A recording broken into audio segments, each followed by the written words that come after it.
Hi guys, welcome to Crazy Burger. So yeah, it does seem a little bit crazy. Star Wars on Evercade, is it possible? Let's have a look at the details in the video and why it could happen some point, maybe even next year. Okay guys, so I know it does sound a little bit far-fetched, but yep, let's have a look at the details. There was a couple of interviews conducted, especially when Dominic Wheatley came on board as Blaze's new sort of chairman for the company, and they had a few interviews at the time along with Andrew, and I'm going to just jump straight to some of the things they were talking about. And it's not really this instance that made me sit up and sort of take notice. There was a couple of instances that are pointing towards bigger licensing, and maybe it's one of those things they're just putting out there. It could be a red herring, or maybe it's just putting everything out there, and it could possibly happen. But basically, right at the end of the interview, they're just talking about what possible things they could get going forward. Dominic saying that they would like to do more packs like the Tomb Raider pack, and it could be Bond, Star Wars, whatever. So this is the first time it was mentioned.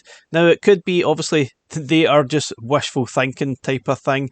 But if we look at another interview very recently that Andrew Batt done, he mentioned Star Wars as well. So on Brands Untapped, Andrew was interviewed, pretty much the same idea, just talking about Blaze and their ideas, how they're going, that type of thing. But Andrew also mentioned Star Wars again. They were asked the sort of questions: do any licensed games come to mind as being on the hit list? Aladdin on the SNES was a firm favourite.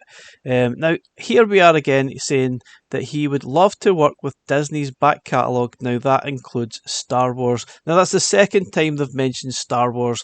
Why are they mentioning that? Now I believe these licensing are a little bit easier to pick up. Now things do change. Obviously, they're open to conversations with different IP owners, and maybe it could happen.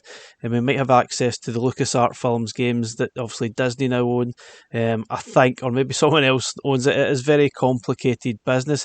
But if you look on Antstream Arcade and sort of do a search on Star Wars, there is a ton of Star Wars titles on there.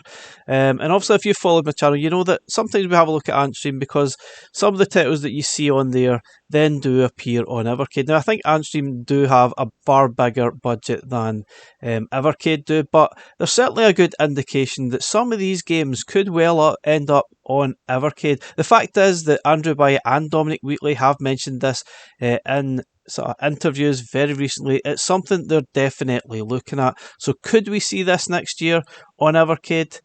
I think there's certainly a possibility we could see something, and certainly more licensing. We have already got Tomb Raider, Soul Reaver, we've had Duke Nukem. We are certainly moving in the right direction, and it would be great to see more big licensing next year.